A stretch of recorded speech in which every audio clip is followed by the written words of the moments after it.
Welcome to the EcoParent Podcast Network. I'm Sam, the founder of EcoParent magazine. My partner Alexis and I had zero experience in the publishing industry, no money, and a new baby. But we quit our jobs, leapt into the unknown, and started EcoParent magazine anyway. It was absolutely freaking terrifying. But at the same time, it felt right. Just a few years into the journey, Alexis was diagnosed with stage 4 breast cancer that later found its way to her brain. It was utter chaos, navigating treatment schedules, caring for a 3-year-old, and trying to run a fledgling business, not to mention the general emotional havoc. Alexis didn't make it, but the rest of us did, and I've spent the years since raising a wonderful son and building EcoParent into North America's top print magazine for conscientious families. Even 10 years in, we're still a very small crew. If you send an email, it's probably me that will answer you. And this podcast network is a monumental step for us, another leap into the unknown. But like before, it just feels right. And I know that Alexis would agree that the podcasting team I've assembled here is an incredible group of people whose only goal is to inspire the best in you. Okay, I'm going to shut up now and let you listen to the podcast. Thank you so much for stopping by. You're the reason we do what we do.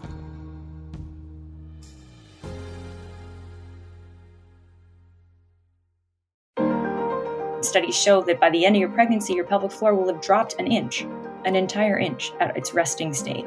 Like, regardless of how you deliver, cesarean, vaginal delivery, everyone's going to have to do some type of pelvic floor rehab. And I think that's something that a lot of people don't understand.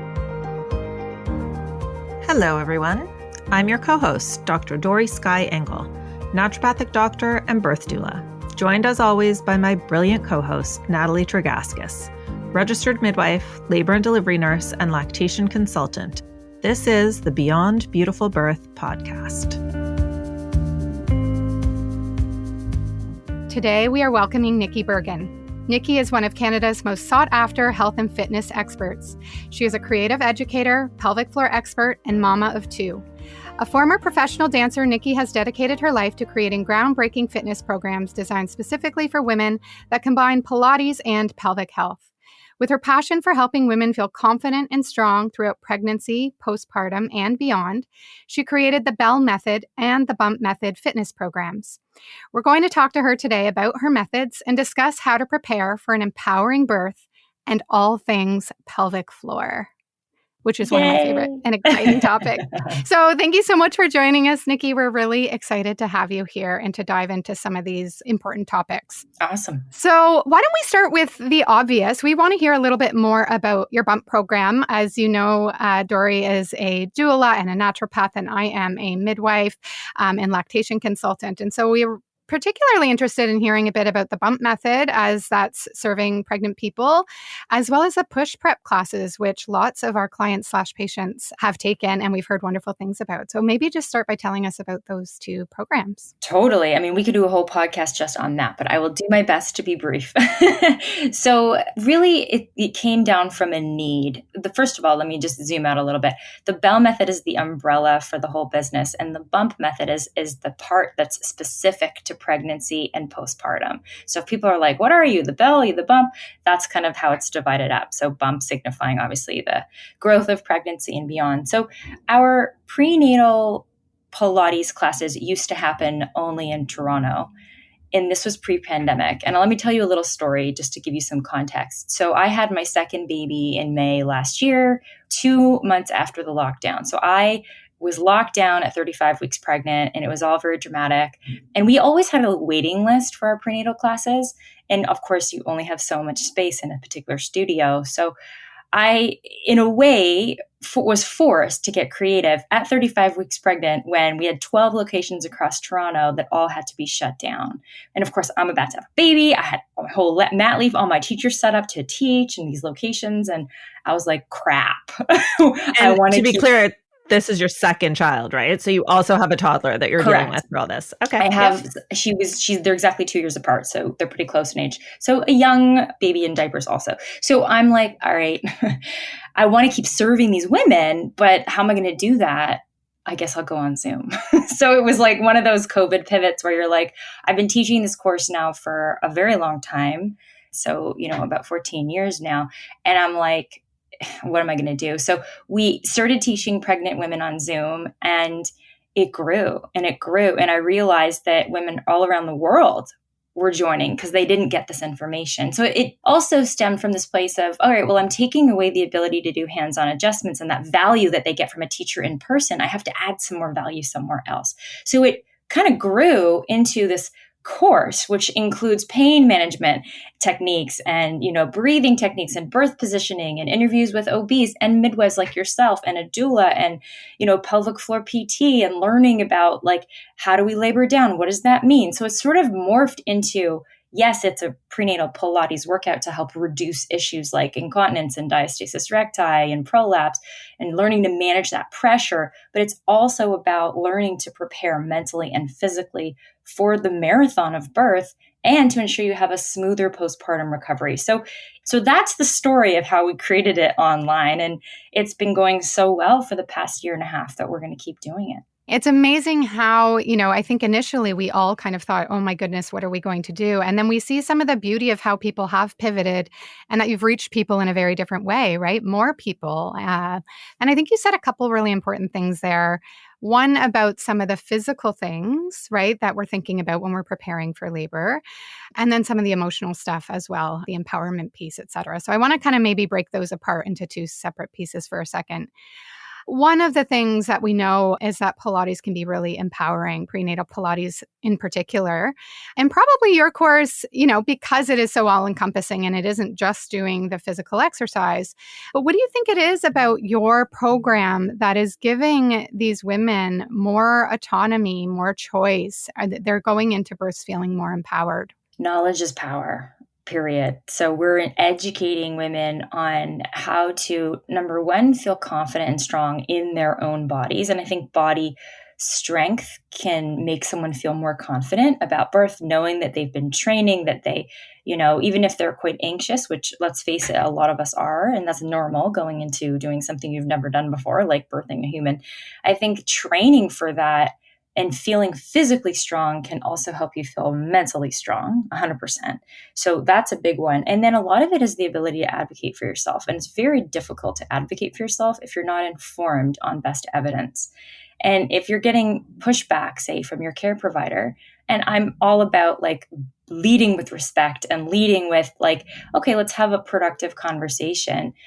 For example, one of the big things is women saying, you know what, like, are you open to me delivering in a variety of birth positions, or are you going to make me be in lithotomy, which we know is not ideal for the pelvic floor. And there's evidence to support that. So I provide my students with copies of the research papers so that if they need to, and it doesn't happen often, but sometimes they feel more confident presenting this to their care provider to have a conversation about it before they're in labor, because you can't really do that when you're actually in the delivery room, right? So that's just one small example of ways that I try to empower women with information so that if they need to advocate for themselves, they can do so. Do you feel like that conversation has changed through birthing through a pandemic? Have you noticed a shift there in sort of the culture in hospitals and birth providers? I think it really is hard for me to say because I have so many students from all over the world. And I have to say that it varies so much depending on where you live. And also if you're delivering in a hospital, at home, a birth center, as you know, it's very different. We've got students from India to Norway to Holland to Ohio to Toronto. So it varies a lot. That's so cool. You must learn so much about the birthing landscape in different places just by hearing the stories from your students as well. Yeah, I think that we're doing a pretty good job in Canada, I have to say, compared to some of the stories that I hear about like routine episiotomies that still happen in many places in Southeast Asia, and women being like, they just did it. I had no consent. Like this happens all the time. So it's hard, right? When you hear those stories and you're sort of like, why are we still doing this? Or when you hear about pelvic physio being offered to every person in France, for example, not in Canada. That's one area where Canada maybe is a little bit behind. And we'll get into the pelvic floor in a minute. One of the things Dory and I talk a lot about, and it's one of the reasons why we want to do this podcast, and I would say it's probably one of the goals of the podcast, is to really have a multitude of stories told so that people can feel empowered in all types of births, right? So one of the things as a midwife, I'm also a labor and delivery nurse. So I kind of straddle both worlds where I have a bit of a medical model background, but I do midwifery as well.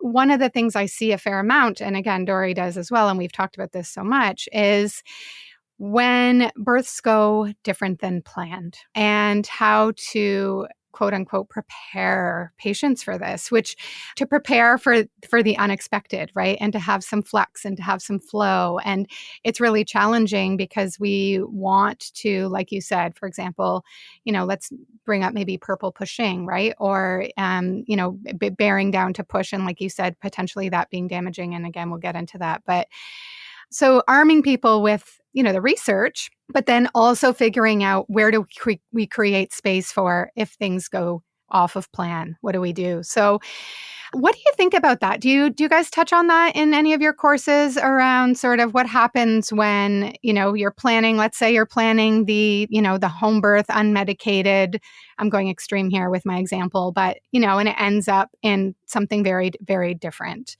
How do you help your students prepare for something like that?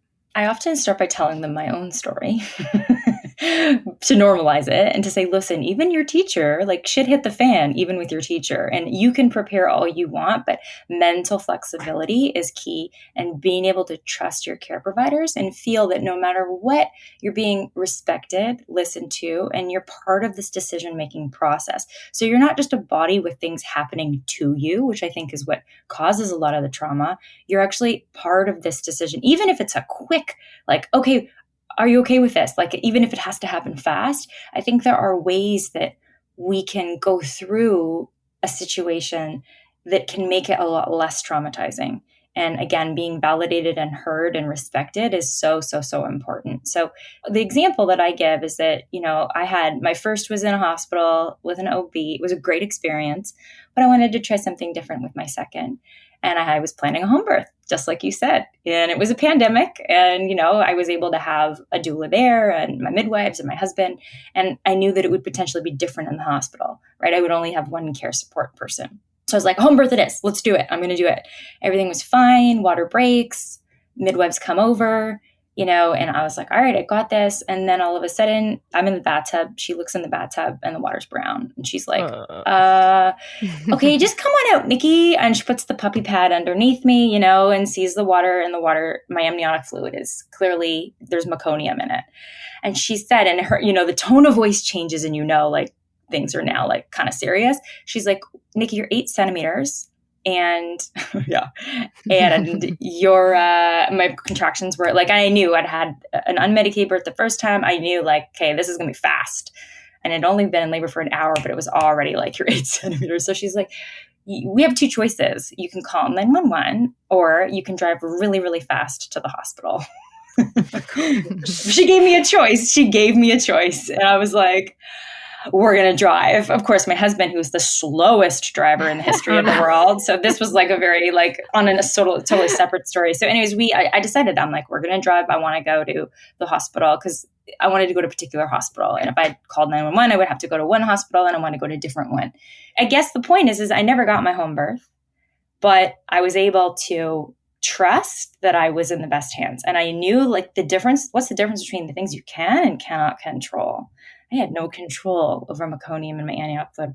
I knew I wanted to have the best possible outcome regardless. So I wanted a respiratory therapist in the room. Should my baby aspirate? I knew in that moment, I have to go to the hospital now. But I went to the hospital and within 45 minutes, my baby was born. I was very lucky that there was no issue, no NICU. I was very, very lucky. But even if I hadn't been lucky, even if we had had a NICU stay or something, I would have been able to say, you know what, these are things that were not in my control and I have to surrender that.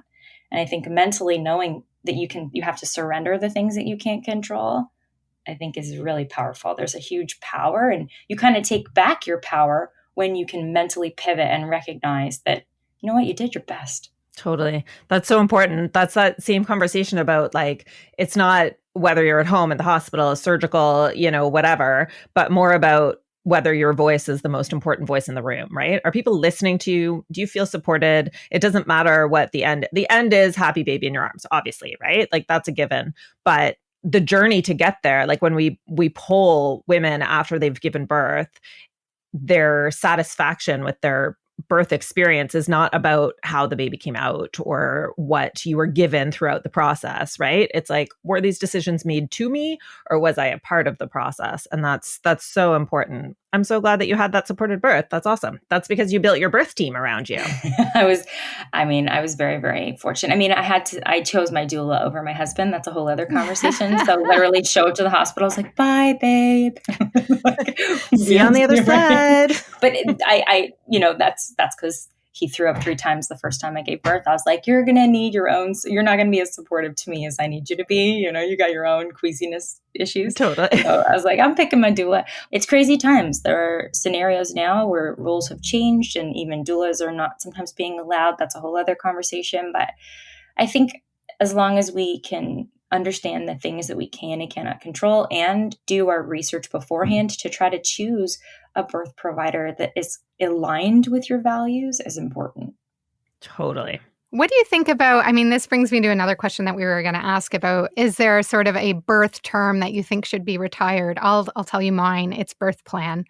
When I talk to my patients about birth plan, I like to call it either a birth wish list or I find that when we decide it's a plan, we feel like we've written it down and then we feel like that's how it's going to go. And that rigidity, I think, does impact how somebody is able to adjust to a birth that doesn't go directly based on what's written in the plan. How do you feel about birth plans? We call them birth intentions in our course. Yeah. So nice. And I've done posts about this on Instagram, saying the word plan. I think especially for the A-type people, you're setting yourself up to potentially have a lot of disappointment if things don't go exactly according. And I tell them nothing. It's very rare that everything's going to go according to your plan. Even make jokes about the fact that when I first packed my hospital bag, for my first birth, I looked like I was going away camping for a week and used maybe 2 of the things that I had. I had this idea that I would have the battery operated candles everywhere, and there was no time, right? I couldn't have planned that my labor would have been so fast the first time. It just didn't happen. And in the moment, I didn't care. So there's certain things that you think may go a certain way, but I think we have to be open to a lot of different scenarios, but just the one thing that needs to stay consistent is this feeling, as we've already mentioned, to be supported and heard and respected. Amazing. Thank you. Let's detour to the pelvic floor for a second, which is maybe my second favorite topic to talk about. And in another life, I want to be a pelvic physiotherapist. So I have 3 children, age 15, 13, and 5, and did pelvic physio after all of them for all different reasons. I think the first time, after baby number 1, it was mind-blowing. For real, I was just like, wow. And I was a healthcare provider at the time, and I just couldn't believe that there was this whole part of my body that I was not super familiar with. And I think that goes for the majority of people, right? So now seeing patients going through it, I find it's just an area of the body that people often aren't connected with unless they're doing regular yoga or Pilates. And, there's definitely more discussion around it now. Pelvic physio is booming. It's an amazing topic. And I know that a huge part of the work that you do is around the deep core and the pelvic floor. So can you talk to me a little, well, first of all, maybe just in basic terms, what the heck are we talking about? What's the deep core and pelvic floor? Sure. So basically, your core isn't your 6-pack. So you can't think of pictures of Marky Mark. Your core is, you've got we call it basically the core canister. Think of a pop can. So the bottom of your core is your pelvic floor. The top of your pop can is your diaphragm. And then you've got the sides that wrap around. So you've got your deep abdominals. We call them your transverse abs because they run horizontally or transversely. And then you've got your lower back muscles called your multifidus. But mostly for the sake of what we talk about in classes, we primarily speak about the diaphragm, the top of your pop can, and your pelvic floor, the bottom of your pop can, and how they work reciprocally. And then we talk about the stretch force that's happening on your abdominal wall as you grow a human. And that stretch can lead to, and it in fact leads 100% of the time to a condition called diastasis recti. Sounds really scary. It's basically just the natural separating of your abdominal muscles and thinning of that tissue to accommodate a growing human. The issue is that we need to, as best we can, mitigate the extent to which we put pressure on your pelvic floor and your abdominal wall. So we want to make your rehab as easy as possible. So yes, we're going to have some strain on your pelvic floor, and studies show that by the end of your pregnancy, your pelvic floor will have dropped an entire inch at its resting state. Like regardless of how you deliver, cesarean, vaginal delivery, everyone's going to have to do some type of pelvic floor rehab. And I think that's something that a lot of people don't understand. They think, oh, well, I had a C-section. I don't need to deal with my pelvic floor. It's like, no, you still grew a human. And then the diastasis piece is basically how do you reduce that pressure on your abdominal wall throughout pregnancy to make your rehab smoother and to reduce the chance that you're going to have a really stubborn gap that's going to be harder for you to really rebuild that tension. And I mean, you see it in, like, let's say the Depends commercials and things like that, right? They're just like, oh, you had a baby, we'll wear a diaper then. No, right? I feel like a broken that is record. inadequate. So one of the things that I do is some prenatal education. And when we talk about exercise in pregnancy, right, strongly recommended for most people, 150 minutes per week. There's also a recommendation within the guidelines to also do Kegels. And it's just very, one bullet point in the recommendations. Women should also be encouraged to do Kegel exercises, period, end of stop, right? And as somebody who's had pelvic physio as a patient, I find it really hard to describe this to my patients without them having their own individual pelvic floor assessed, because each person is going to have different needs, different weaknesses, etc. And so for some people, for example, with a hypertonic pelvic floor, doing quote unquote Kegels or pelvic floor exercises potentially could exacerbate some of that tone, right? And create more tone when we actually need to learn to lengthen and relax and release and all of these things. So, I mean, in your role, you have a really kind of targeted program. So I'm sure you have lots of space to talk about the nuances around this. But what should we tell patients prenatally? What I say is everyone should go see a pelvic physio. I say the same thing. I do. I say the same thing. And obviously, depending on where you live, it's not accessible for everybody, but I do encourage them. Even if you go one time, it's important to go. And I've heard of some people, especially in the US, I find that there's a lot of concern about internal work in pregnancy. So I've had a lot of American students say, well, my PT won't give me an internal until I'm postpartum. Then I'm dealing with a whole host of American students who are like, I can't do it. No matter, even though you're telling me to go, no one's going to do it for me. So that's a whole other conversation. One thing I will say is that I've seen the pendulum swing to having essentially like just do Kegels to everybody's hypertonic. And I feel like we need to have a happy medium here. So we have essentially the number of people who are truly hypertonic is actually smaller than you think. So the number of people who are like, we have chronically shortened tissue in your pelvic floor, probably don't. Probably it's more of an overprotection in response to threat. It's a threats response. So think of a dog that tucks its tail when it's a little bit stressed out. We do the same thing in our pelvic floor. So it could be that in that exam, it was a little awkward. You're pregnant, your tissue's a little extra sensitive, and all of a sudden you get this exam and you're a little, and you get diagnosed with a hypertonic, quote unquote, pelvic floor. When really, I think we're doing women a disservice because they come to me then, and then they're like, I can't do Kegels. And I'm like, yeah, you actually still need to uptrain your pelvic floor because guess what? Your baby's getting bigger and your pelvic floor needs to be worked concentrically as well as eccentrically. But they're then afraid of movement. They're afraid to do the work. So I think we need to be really clear in our communication to say, here's the deal. When you're stressed out, you probably are clenching and you don't realize it. When you're sitting at your desk and you get a shitty email from your boss, you're probably clenching your pelvic floor. Notice when you're getting something that's a bit stressful in your life, what's your default reaction? And then you can start to get them the power and the tools to go, yeah, you know what? I was clenching my butt there because I was feeling a little bit stressed or tired or whatever. Oh yeah, I was tucking my bum because I'm getting tired and standing in line at the grocery store and I've had a long day and my bum is clenching and I'm kind of just hanging on my ligaments and my pelvic floor is not doing what it should be doing. Like this type of awareness rather than telling them you're hypertonic, no Kegels for you. So I feel like, again, it comes down to how we present this information. I'm not a fan of labeling patients, you're hypertonic, don't do Kegels. Let's learn how to find ways that you can send messages of safety to your pelvic floor so you can release that threat. Because you're going to need that when you're crowning. You're going to need that when you're birthing, right? Release, let go. But I don't want that to make you afraid to also engage when appropriate. Like when you're coughing or sneezing, you need to know how to learn to engage your Kegels in that point, right? It's the Absolutely. time and place, right? Knowing when to do it. There's so many things you just said. First of all, I don't only work with pregnant patients. I work with other patients. And that's something I have a list of, like, notice in your body when you're feeling stressed, when you get that shitty email from your boss, when your kids are pissing you off, like whatever it is. Does your heart race? Do your palms get sweaty? Do you get short of breath? I'm totally adding bum clenching to my list of symptoms that come up, because that is such a good one too. So thank you for that. I want to know, if you do have somebody who's like, there's definitely, I could only go for one visit, aside from the accessibility in the US, would you prioritize an assessment pre or post? Oh, you need both. You 100% need both. I don't think you can just do one.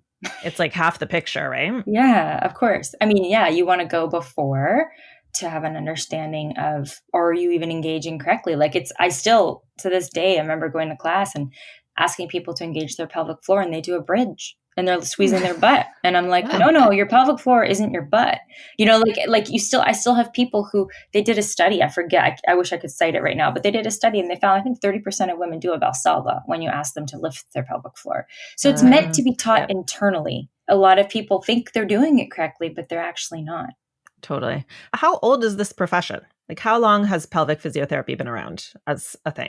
I think it's coming up on 10 years. It's not old. Like, I think it was registered in Canada in 2012. Yeah. My kids are similar ages to Natalie's. I've got 16, 14, and 7. And I feel like with my 16-year-old, I'd never heard of it. And it's like those things. There were other things like, regulations that just change entirely in 2 years. Like, what do you mean bumpers on the crib are no longer safe? Like, 2 years ago, they were the thing that everybody needed. And now, like, get them off, you're going to suffocate your baby. And pelvic physio was one of those things that just like did not exist first time around. And then I was like, oh, this is a thing that everybody should do now. That's amazing. How exciting. When people think about the pelvic floor and they think about, oh, you need pelvic physio, probably the most common one is incontinence, right? So losing pee when you don't want to, right? That is, either prenatally or postpartum. I would say what I see most commonly is when people are consulting for pelvic physio, it's for probably that reason. There's a lot of other reasons, I'm sure, painful intercourse, even like severe constipation, pain.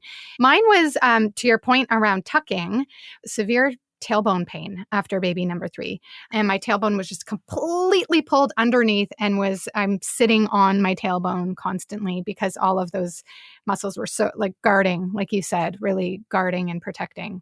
So those are the things that we often hear for pelvic physio. But back to the pelvic floor for a second, and why do we care? Why are we talking about it? Tell us some of the intrapartum things. So some of the things in labor, probably specifically around pushing, that we're thinking about when we're thinking about the pelvic floor. So I always like to give pooping analogies because I feel like people resonate with that. And it's something that we're more familiar with on a regular basis than pushing. Everybody poops. Everybody poops. So I tell my students, okay, what would happen if, you're like, okay, I know I haven't pooped in a couple of days. Like, I know I've got poop there. I can kind of feel constipated, and you go sit on the toilet and you just push. You're probably going to pop a hemorrhoid, turn purple. Like, that poop's not necessarily going to come out. So what we want to try to do is a couple things. We want to work on our alignment and our breathing. And we also want to try to wait, if possible, until we have the urge to poop before starting to push, right? Like, so we want to do what we call spontaneous pushing in a perfect world, right? Where if a birthing person's like, I feel pressure, I feel like I've got to push, that's a better scenario than directed pushing, when that birthing person has absolutely zero urge to push and is blindly pushing, but can't connect to the sensation. So I find that anecdotally that I find most of my students who had, very long pushing stages of labor were usually the ones where they didn't feel the urge, and they were all being told, okay, tuck your chin, count to 10, hold your breath, knees to chest. Like, those are the people that tend to blow out their pelvic floor and deal with prolapse, postpartum, and hemorrhoids more so than the ones who were like, I feel this. Now I'm able to actually like push that baby out and connect. And your uterus in that scenario is doing a lot more of the work than anything else, right? So it's more of that. So again, back to the pooping analogy, if you feel like the poop is right there, like you can have a bowel movement that's easy. It's right there. And you can use a squatty potty. What is that all about? You put your feet on a little step stool. It's called a squatty potty. Everyone should get one. Everyone should get one. I know I should really get like an endorsement from them. I talk about that thing so much. So it opens your pelvic floor. So when you're pooping, you want to have a squatty potty to open up your pelvic floor. Well, when you're pushing, you also want to adopt ideally a position that's going to help you open your pelvic floor.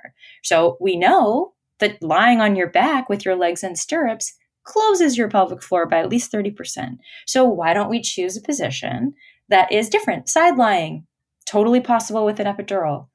Hands and knees, supported squat even. So I always try to sort of explain it like that. Like alignment matters, whether you're pooping or birthing.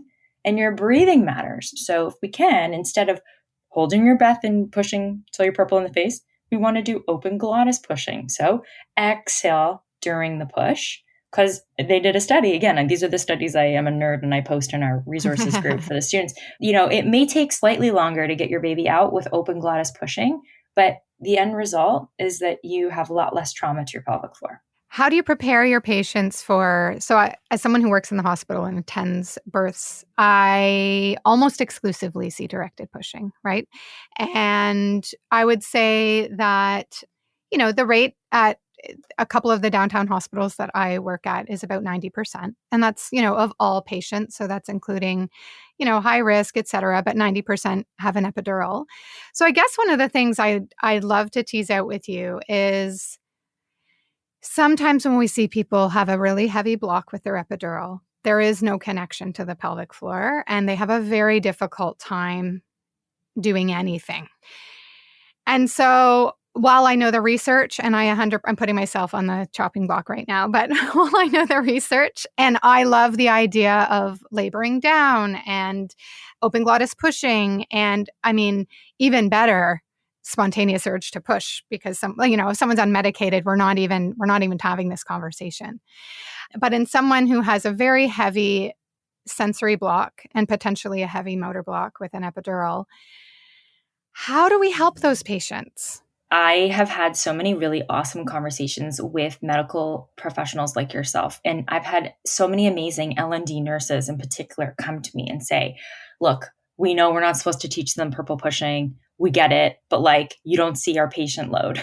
You don't see the people that we're dealing with. So I empathize, because you're just I just want you to get your baby here. Maybe there's that baby starting to feel like they're in distress. It's getting to be too long. And, I'm literally having shivers as I say this, because I fully empathize the situation that you're in. So how do we deal with it? I think we can talk about potentially some suggestions of that exact scenario, like you attending a birth. What do you do in that moment? But I think we actually need to zoom out and talk about ways that we can potentially empower women to have fewer epidurals, like in Europe, like in, Scandinavia, Holland. I know, because I teach those students, and it's a very different birthing environment than a 90% epidural rate at the Toronto hospital. So I think it's a systemic issue more so than anything else. And it's what we're communicating to patients. It's the number of inductions that we're doing that may not be necessary. So there's a lot of things we could dive into. Yep. But okay, zoom out. What do we do in the scenario that you're dealing with Jane, and Jane's pregnant with her first, she's having her first baby, she's got a whopper of an epidural, and you're like, come on, Jane, you can do it. And Jane's not having a good time. So what do you do? I mean, the biggest thing I would say is if you can obviously shimmy that, move her from side to side. I mean, these are things you probably already know, so that she's not always pushing in the exact same position. So even if it's just a slight rotation, and so that the baby can help that baby move down the birth canal by rotating the body, even if it's, again, just lying on her right side and then next contraction, lie her on her left side, that can help. And then cueing her to even put her hand on her own abdomen and say, next time you push, I want you to think about drawing your belly button in, sucking your belly button in, away from your hand. Basically, you're trying to get her to use her core when she pushes. And you want to encourage her to think your pelvic floor is a door that needs to open. I want you to generate your power from your abs, not your pelvic floor. because a lot of people are trying to push with their vagina. It's like, no, you're pushing with your abs. So even that cue and having them feel, if they hopefully can feel, hopefully they're not so numb that they can't feel their stomach, but hopefully it's legs down, but you get her to put her hand on her tummy and go, okay, now next push, wrap your belly, pull your belly in. And if they've done the course and they know how to hug the baby, that's a different scenario. But if they're coming in blind, that would be my suggestion. I've been using lately that idea of the pooping pushing, but also a lot of women now are using the Diva cup or like tampons or something that goes up there. So the idea of like pushing out a stuck cup can really resonate with people too. I find that's like engaging certain muscles that are a little bit different than those kind of constipation muscles that you can target a little bit. It's funny. I did a couple of reels. I've done a bunch of content on how I don't like the cue, push like you're pooping. and they actually did really well. Like, I was like, oh, a lot of people like this conversation, but I was like, stop telling women to poop like they're push like they're pooping. So and the reason is because we should really not have to do a Valsalva to poop. We shouldn't be pooping and turning purple. So, but I understand you're like, I want you to feel like you're connecting to different muscles. And in that moment, you're desperate. You're like, I just need you to connect to something. So you're going to keep throwing stuff at the wall and see what sticks. But I'm a fan of, again, trying to get their brain away from the sensations in their vagina and their pelvic floor and more towards their core. Because I think that is something that even from my own first, before I knew a lot of this, was unmedicated. I still was like trying to breathe the baby out. And they're like, you gotta push. You gotta push. I was like, no, I'm blossoming my baby. So they're like, no, you gotta push. And finally my doula was like, Nikki, use your core. And I was like, oh, tell the Pilates teacher to use her core. And my baby was there like 30 seconds later. But like, I was like, oh, I finally connected. I was like, oh yes, the TVA, of course, compression, expulsion, got it. And it can be a game changer for people. Right. You just got to shift that mindset. I'm curious, that big picture that you had about the epidural, which I absolutely agree with. Do you think that fear of pain, the instinct to run, how do we block the pain? How do we avoid the pain? How do we deal with the pain? Is that a cultural thing? Like, do you think that's a North American issue when you are seeing students from around the world? Is it the same conversation? You know what? I think I think it's also what's normalized for sure in culture. Like, look at, like, you watch Grey's Anatomy and you watch the way they portray a birthing person. And it's like, like they're losing their freaking mind, right? Like, and I'm just like, and they're always in the same position and they're all sweaty and they look disheveled and they look like they're really like feeling traumatized. And a lot of women internalize this. And plus you also have this sort of phenomenon, and I see this at baby showers, where the older generation of women are like, oh, just you wait. I was in labor for 35 hours and it was the worst pain. But it's like this bragging rights. And I'm just like, and I try to tell my students, I'm like, you can walk away and you can say, it's not helping my mental space. Thank you for sharing, but like, let's change the topic. Like, you do not need to consume that. So yeah, culturally, it's like, it's put on, I don't know, we have the whole affirmation cards. We have a lot of stuff from like that mind body connection where it's like, this is purposeful pain.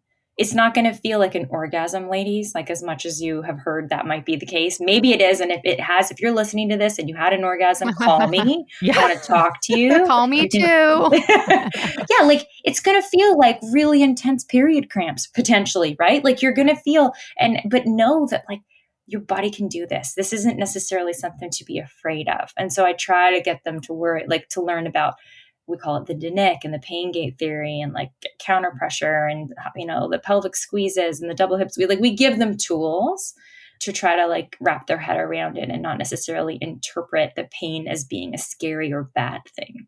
Have you had these conversations with OBs? Because I've just so many times I would not say gone head to head, because I'm way more respectful than that in a birthing room when it is sort of the domain of the OB. But I've definitely had that sort of standoff between moms saying, I want to try and, breathe my baby down. And the OB going, okay, you tried that once, like now hold your breath because it clearly did work. Your baby's not here, and it's like such a commitment to that breath holding, purple pushing. Like it's like a true, and I do believe that many doctors believe that is the only way to get your baby out. Yep. A lot of them really do believe that. And that's why we have the studies. And I'm like, listen, girl, you print that out and you give it to them if you need to. Like, they're going to be like, what? Who is this person? But like, if you need to, you do that. But at the end of the day, I tell people, no one can force you to hold your breath. Like, they're not going to jump on you and put their hand over your mouth and make you like, no, they can't force you. This is the piece about advocating, right? And sometimes advocating just means doing what you want to do.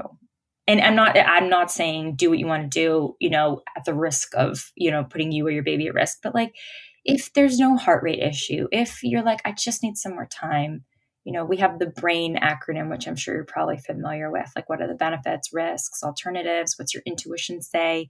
What if you do nothing? All of these things to help guide your decision-making process.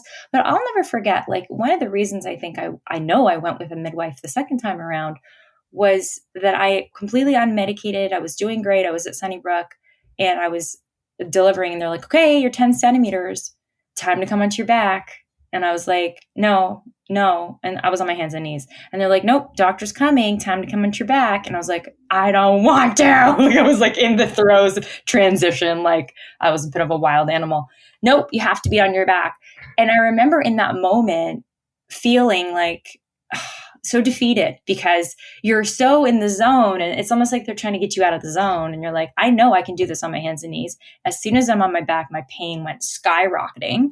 Like, I could feel everything was worse. So I ended up going on my side. And so she was kind of like catching me on the side. So I was kind of rotated because I knew I wanted my sacrum free.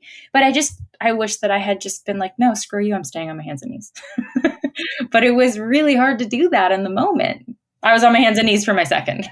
Amazing. Yay, midwife. Yay. Do you involve partners? Are partners involved in your like prepare to push or any of the like? And the reason I'm asking this is because when I think about being the laboring person, but also supporting people, often the laboring person has a difficult time advocating because they are laboring, right? So what's the role? Like, obviously assembling your birth team. Like, I think a lot of what we talked about tonight is get the people around you who support you and, who support the way that you want to birth. But then the other one would be around your chosen support person or partner or whomever, because they often sometimes have to play that role, right? The advocacy role, depending. I mean, if there's a doula there, obviously they're there for advocacy as well. But what do you see that partners could potentially do in these kind of scenarios? So we have a lot of partners we have a 2-hour childbirth and pushing without fear workshop that I made with my doula, who's amazing. Her name is Lori. She's from the womb. So she did that workshop with me. And in that 2-hour workshop, we recommend that students watch that workshop with their partner, because that's where we're teaching them about using a bed sheet or a rebozo, like the double hip squeeze, all that stuff. So they can learn a lot through that workshop. I don't necessarily say that partners need to attend every single week. We have 8 weeks of 90-minute classes. We try to keep that because, not everybody's partners going to be able to like have the time to do that or potentially the interest. So that's a lot of content, and it's a lot of workouts specifically for the women, right? So that's not really relevant to the birth partner, but that 2-hour workshop is jam-packed with information. And I do recommend that, plus a bunch of reading material for the birth partner for sure. There is that thing with the women of the kind of the people-pleasing aspect of being in the hospital, and something I say to my patients all the time is, this is your birth. And like, as kind and as supportive as those nurses and doctors are, they will not remember your birth. They won't. There are 40 babies a day born at Mount Sinai. Like, those people are busy, and you are going to remember your birth, and you're going to talk about it, and you're going to tell the story a million times. Like, don't worry about hurting anyone's feelings when they tell you have to be on your back and you're like, oh, I don't really want to, it's that shift of like, it doesn't take back your day, so that you're not those like angry older women who are saying how terrible it was for you, but you can 100%. Say how great it is, spread the good stories. I also give them tips to like make friends with the nurses beforehand. So it's like, bring them a little basket, a treat, like some snacks, all, individually packaged, like you're not because of COVID, but like, yeah, like be nice to them, make jokes with them, and also if you have a nurse that's just like not vibing with you, you can go to the charge nurse and ask for somebody different, because that also doesn't happen often, but I have heard stories like that as well. For sure. Do you get presents, Natalie? Oh, yes. Yes. I have a question that's like, it's a bit of a, detour, but there's a lot of things out there now for, Kegel sizer and different kind of tools, toys that you can put in the vagina to give you feedback on your pelvic floor.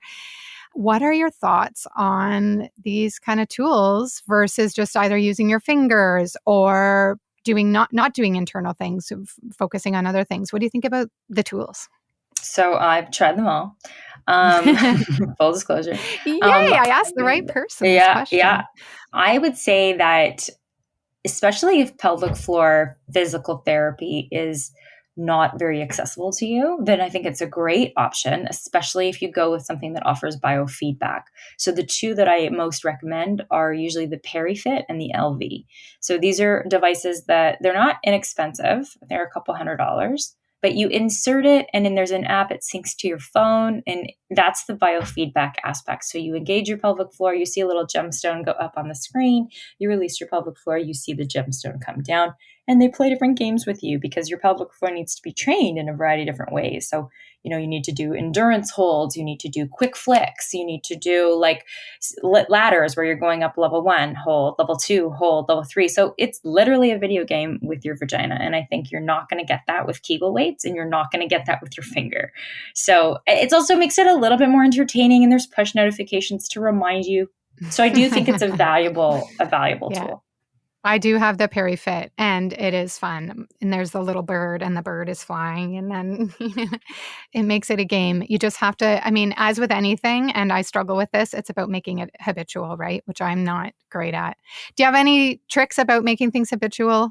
Well, for me, I do it when I'm teaching, and I am accountable to my students. So in a way, it's easy for me to not skip it because I have to show up. These students are paying me, so I have to do it. But for someone who, I think for me, it's about accountability. So if you have an accountability partner, I think that can be really helpful. Even just a friend that you text, did you do it today? Like something like that. Did you exercise your vagina today? Yeah, well, that's motivating for me. That's my personality. I like having that accountability. And you can also treat it as like before bed, once the kids are in bed and you have a spare second and you're going to, I don't know, read something. If you're scrolling your phone, like a lot of people do before bed, like take that time and get off Instagram and do your thing. You're going to be on your phone. You may as well be doing your pelvic floor work.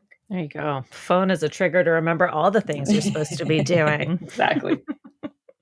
So, we touched a little bit on how birth has sort of evolved over time from the days of twilight birth and chloroform over the face and all of that. Do you have any thoughts about what it's going to look like in the future? How I think about this, like what your children's births or their partner's births are going to be like, and how that the language, the conversation, the acceptance might be different. What's your dream? I don't know what it's going to be like. I really wouldn't want to hazard a guess. Information, of course, is so much more readily available now with the internet.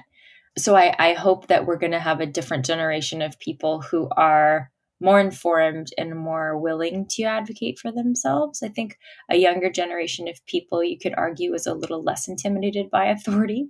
And so maybe they're more likely to say, you know what, I'm going to do it my way.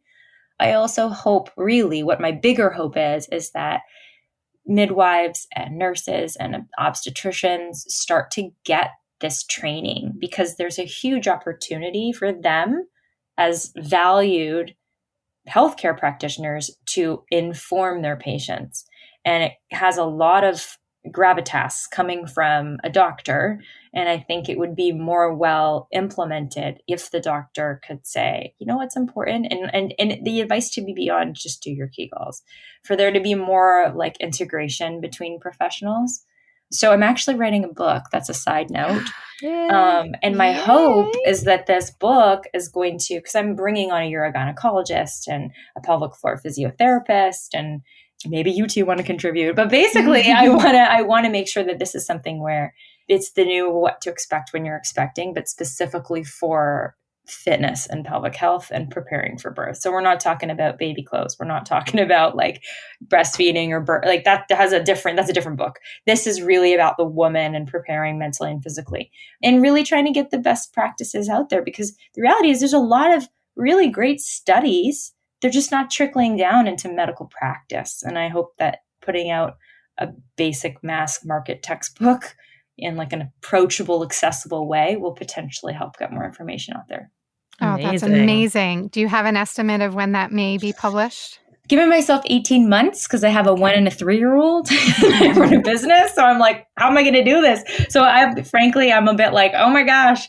So yeah, the aim is early 2023. Oh my gosh, that's amazing.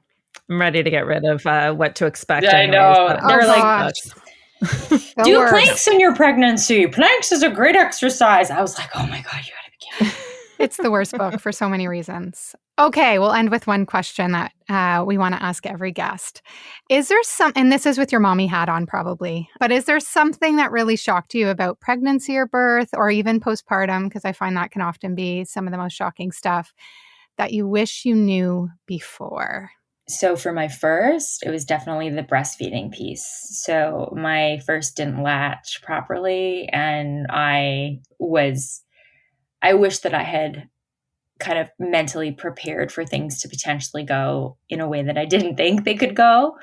So I ended up pumping for 9 months because she never latched. And it was you're amazing. Very painful. Mm-hmm. Like I had just had an unmedicated birth, 12 hours, no problem.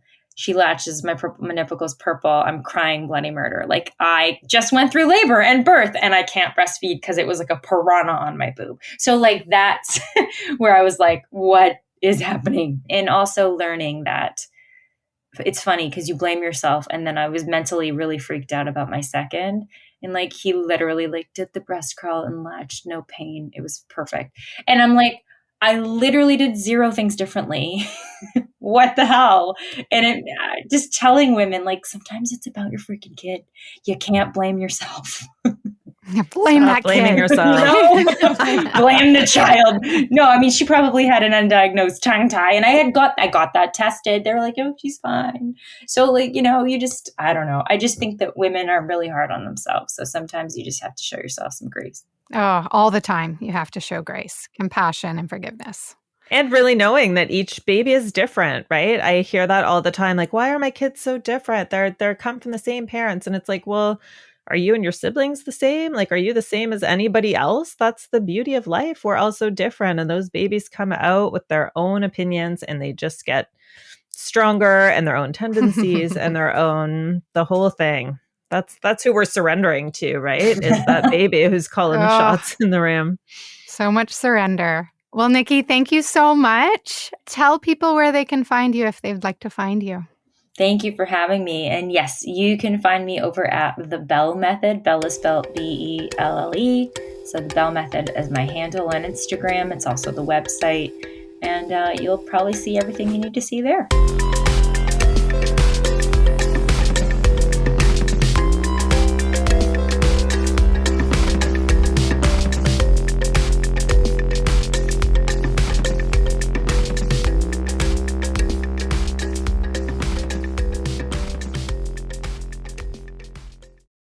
So if you listen to podcasts or watch YouTube, you've probably heard it 1,000 times before.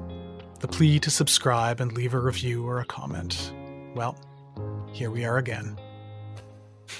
But seriously, the review is especially important to us, as it has a huge impact on our discoverability amongst the zillions of podcasts all competing for your attention. So please consider leaving a review. And heck, we'd really love to hear your feedback. This pilot episode of the EcoParent Podcast Network was made possible with the generous support of Ontario Creates. Thanks for listening.